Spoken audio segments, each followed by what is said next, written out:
नाज़रीन, चेयरमैन पाकिस्तान तहरीक-ए-इंसाफ इमरान खान की तबीयत दिन ब दिन जेल में बिगड़ रही है। कुछ लोगों को मुख्तलिफ राय हैं इनकी। अभी एक जहर वाला मामला भी है, वो कहाँ तक है। फिर उसके बाद क्या इमरान खान को कोई तिब्बी सहूलियत फ़राहम की जाएंगी, हॉस्पिटल मुंतकिल किया जाएगा या नहीं किया जाएगा। शेख रशीद साहब ने आज एक और प्रेस कॉन्फ्रेंस कर दी, अब उसका क्या बनेगा, ये सारी चीज़ें अपनी जगह पे हैं। दूसरी जानिब हमारे चीफ जस्टिस ऑफ पाकिस्तान अतर मिनल्लाह ने भी आज इलेक्शन कमीशन को आड़े हाथों लिया। क्या इलेक्शन मुकर्ररा मुद्दत पर हो पाएंगे या फिर जिस तरह से साबिक चीफ जस्टिस साहब उमर अता बंदयाल साहब KP और पंजाब में इलेक्शन नहीं करवा पाए, ये सुप्रीम कोर्ट भी शायद इलेक्शन ना करवा पाए। दूसरी जानिब पेमरा के जो चेयरमैन पेमरा के साथ आज अदालत में क्या हुआ, इसकी वजह क्या थी, ये सब कुछ और बहुत कुछ आज हम आपको डिटेल्स के साथ प्रोग्राम में बताएंगे। तो प्रोग्राम का आगाज़ करेंगे सबसे पहले चेयरमैन पाकिस्तान तहरीक-ए-इंसाफ इमरान खान। कल हमने खबर दी थी कि इमरान खान साहब की तबीयत ख़राब है। जहर वाला मामला मैं पहले भी कह चुका हूँ कि ये बहुत जल्द होगा। अगर आप इस तरह से बात करेंगे, पहले भी हम लोग सियासी एक्सट्रीमिज़म पे और ज़ाती पसंद और नापसंद की बुनियाद पे इतने आगे चले गए हैं कि अब दुरुस्ती या वापसी वो जल्दी मुमकिन दिखाई नहीं दे रही।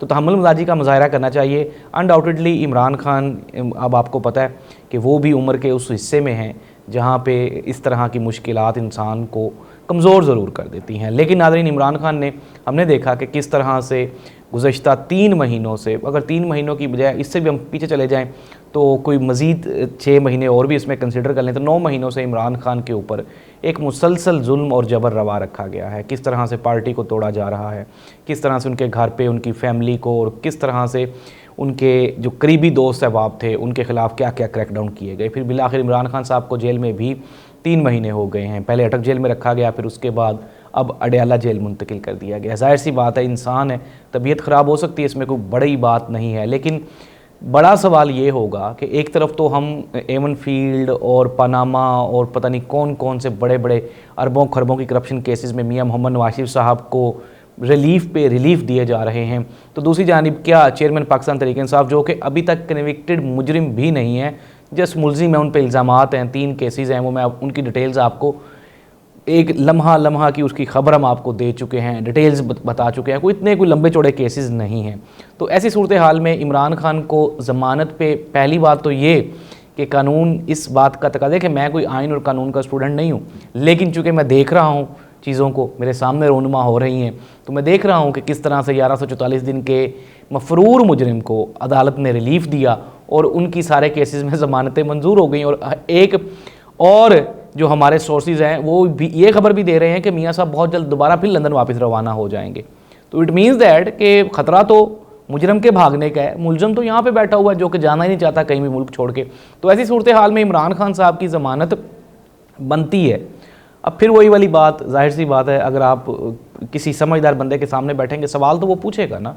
जैसे लम्स के बच्चों पे ये तंज किया जा रहा है कि उन्होंने क्यों सवाल पूछे, भाई जाहिर सी बात है उनको नज़र आ रहा है ना, दिख रहा है, जितनी मर्ज़ी आप तनकीद कर लें, लेकिन जाहिर सी बात है इंसान के अंदर, हमारे भी अंदर, हम इतने लंबे अरसे से इन चीज़ों को कवर कर रहे हैं और PTI की हुकूमत का ख़त्म होना, फिर उसके बाद इससे पहले भी हमने नून लीग के दौर में भी देखा, पीपल्स पार्टी के दौर में भी देखा, लेकिन इस तरह की कानून शिकनी और आइन शिकनी कभी भी कहीं भी नहीं देखने को मिली। अगर हम मार्शल लॉ के दौर में भी चले जाएं तो भी इतनी सख्ती और इस कदर शिद्दत पसंदी नहीं थी कहीं पे भी। लेकिन पता नहीं, जाहिर सी बात है एक बड़ा कोई टास्क है कि इमरान खान, PTI, शायद ये बहुत ख़तरा है पाकिस्तान के लिए। हमें तो समझ नहीं आती कि ख़तरा है या नहीं है, और ना ही पाकिस्तानी अवाम को आती है। अगर पाकिस्तानी अवाम को इस बात की समझ आ जाती तो शायद आज वो मियां नवाज शरीफ साहब के साथ खड़े हो जाते। लेकिन अवाम अभी तक चेयरमैन पाकिस्तान तहरीक-ए-इंसाफ इमरान खान के साथ है। इमरान खान साहब की सेहत ख़राब है और कल हमने कुछ सोर्सेज से ये भी सुना, जहर देने का मामला भी वो डिस्कस कर रहे थे। ये कोई बईद भी नहीं है। मैंने प्रोग्राम के शुरू में कहा मैं इस पर नहीं, मैं जा नहीं रहा कि उनको दी गई है या नहीं दी गई, लेकिन ये कोई मुश्किल काम नहीं है। अगर गोलियां मारी जा सकती हैं तो जहर नहीं दिया जा सकता, दिया जा सकता है। लेकिन मैं पहले भी कह चुका हूँ और अब भी कह रहा हूँ कि एक मरतबा इमरान खान साहब का मुकम्मल मुआयना, तिब्बी मुआयना, वो किसी हॉस्पिटल में उनको ले जाके तो करवा लेना चाहिए। अगर आप इतने ही नाते धोते हैं और इतने ही आप मेरिट पे हैं तो आप इमरान खान की तस्वीर या वीडियो से इतना क्यों खौफज़दा हैं? अगर कुछ होने वाला होता तो अब तक हो चुका होता, जाहिर सी बात है। मैं तो आपको पहले भी कह चुका हूँ कि अवाम पाकिस्तान की इनकलाबी और तरह की इनकलाब चाहती है। ये कोई सड़कों पे नहीं निकल रहे, ना इन्होंने कोई चीज़ें जलानी है। 9 मई को बड़ी आपने देख भी लिया कि क्या उसका नतीजा निकला। तो अब ये आवाम सड़कों पे नहीं निकलेगी। एक ही रास्ता है, जाहिर सी बात है, इलेक्शन में वोट डालेंगे। अब इलेक्शन तो कभी ना कभी होना ही है, वोट तो कभी ना कभी डलने ही हैं। तो ऐसी सूरत हाल में तब तो आप लोगों के अंगूठे नहीं ना काट सकेंगे। तो इसलिए चेयरमैन पाकिस्तान तहरीक इंसाफ इमरान खान का ये बुनियादी इंसानी हक़ है कि उनको हॉस्पिटल की सहूलियात फ़राहम की जानी चाहिए, उनके डॉक्टर्स तक उनकी रसाई होनी चाहिए, उनके वकला तक उनकी रसाई होनी चाहिए, फैमिली के लोगों को मुलाकात का मौका मिलना चाहिए। और बेहतर यही होगा पाकिस्तान के लिए और आने वाले दिनों के लिए और नौजवान जनरेशन यूथ के लिए, क्योंकि वो देख रही है चीज़ों को। मैं अपने हर प्रोग्राम में बता चुका हूँ कि ये अवाम 90s वाली नहीं है, ये अवाम बदल चुकी है। और अब ये आपसे सवाल पूछेंगे कि हमारे इर्द गिर्द हो क्या रहा है और होने क्या वाला है। ये खैर चेयरमैन पाकिस्तान तहरीक इंसाफ की प्रेजेंट कंडीशन है कि उनकी तबीयत ठीक नहीं है जेल में, और कल भी मैंने आपको बताया था और आज भी बता रहा हूँ। अल्लाह करे कि वो जल्द सेहतयाब हों और कुछ हमारे मामलात जो है वो बेहतरी की तरफ चल जाएँ। शेख रशीद साहब ने प्रेस कॉन्फ्रेंस कर दी और उन्होंने कहा जी कि पाक फ़ौज के शाना बशाना खड़े हैं, 9 मई वाक़े की मज़म्मत करते हैं। वो पहले भी कई मरतबा कर चुके हैं, 2 हलकों से उन्होंने कहा इलेक्शन लड़ूंगा। अपने साथ उन्होंने अपने भतीजे को भी बिठाया हुआ था, आज उनको अपना जानशीन मुकर्रर कर दिया। तो शेख साहब तो पहले भी ऐलान कर चुके हैं, ये कोई इतनी बड़ी खबर नहीं है। और कुछ लोगों को ये है कि शेख साहब आज पीटीआई छोड़ गए, तो शेख साहब तो पीटीआई में थे ही नहीं। वो तो पहले इलेक्शन भी अपना कलम दवात के निशान पर लड़े थे और अब भी वो कलम दवात के निशान पर लड़ेंगे। लेकिन सवाल ये पैदा होता है कि क्या शेख साहब ने जहांगीर खान तरीन या अलीम खान को ज्वाइन कर लिया? कतन नहीं। इसका जवाब तो मनफी है ना। अलीम खान और जहांगीर खान तरीन तो बेचारे खुद अपनी सियासी साख के साथ साथ अपने कारोबार बचाने के लिए कोशां हैं, और जितने लोग भी उनके साथ शामिल हुए हैं, क्या उनके साथ शामिल होने से क्या कोई अवामी लहर उनकी जानिब गई है? बिल्कुल भी नहीं, कतन नहीं। केपी में भी हमने देख लिया कि परवेज़ खटक साहब ज़ीरो हैं, बैठे हुए हैं अपने हाथों में हाथ लेके वेले।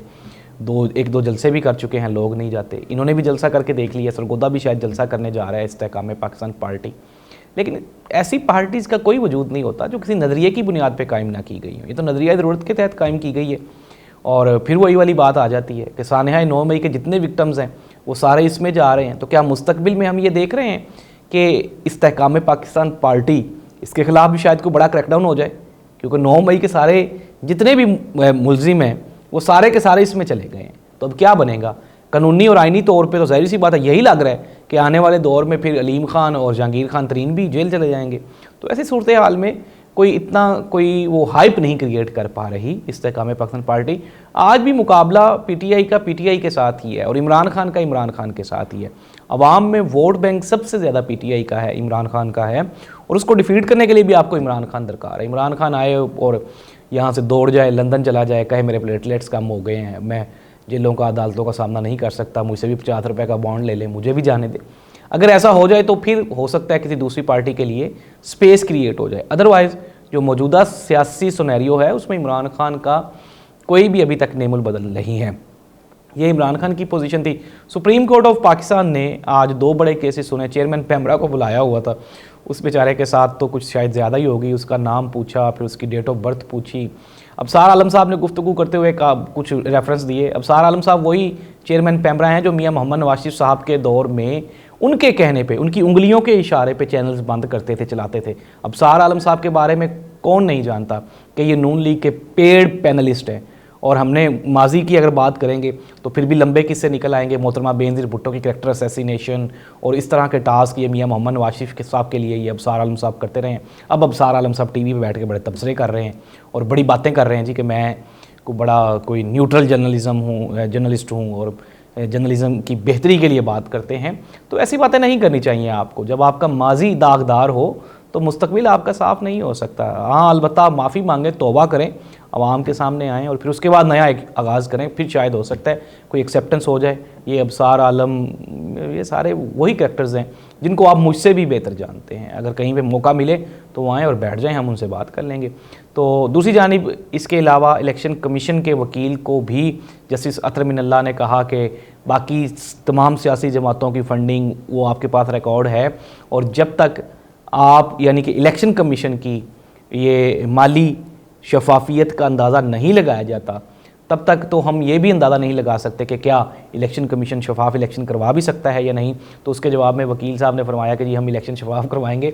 तो जस्टिस अतर मिनल्ला साहब ने वकील साहब को, जो हमारे इलेक्शन कमीशन के वकील हैं, उनको खामोश करवा दिया और कहा कि हमें पता है आप कितने को शफाफ इलेक्शन करवाएंगे। तो नाज़रीन, पाकिस्तान में बस यही खिचड़ी पक रही है। चेयरमैन पाकिस्तान तहरीक इंसाफ इमरान खान की तबीयत ख़राब है, नून लीग अभी तक शैडो में है, सदमे में है, दुख में है कि अवाम के सामने जाया नहीं जा सकता, और इस्तेहकाम पाकिस्तान पार्टी, परवेज़ खटक, उनके साथ अवामी हमायत नहीं है। शेख रशीद साहब अपनी जगह पे अपनी कोशिश कर रहे हैं, और बकाया तमाम इदारे अपनी अपनी जगह पे अपनी अपनी इस्तात के मुताबिक मुल्क में बेहतरी के लिए कोशां हैं। उम्मीद इस बात की है कि इंशाअल्लाह हालात बेहतर हो जाएंगे। अल्लाह इस मुल्क का हामी नासिर हो। अल्लाह हाफ़िज़।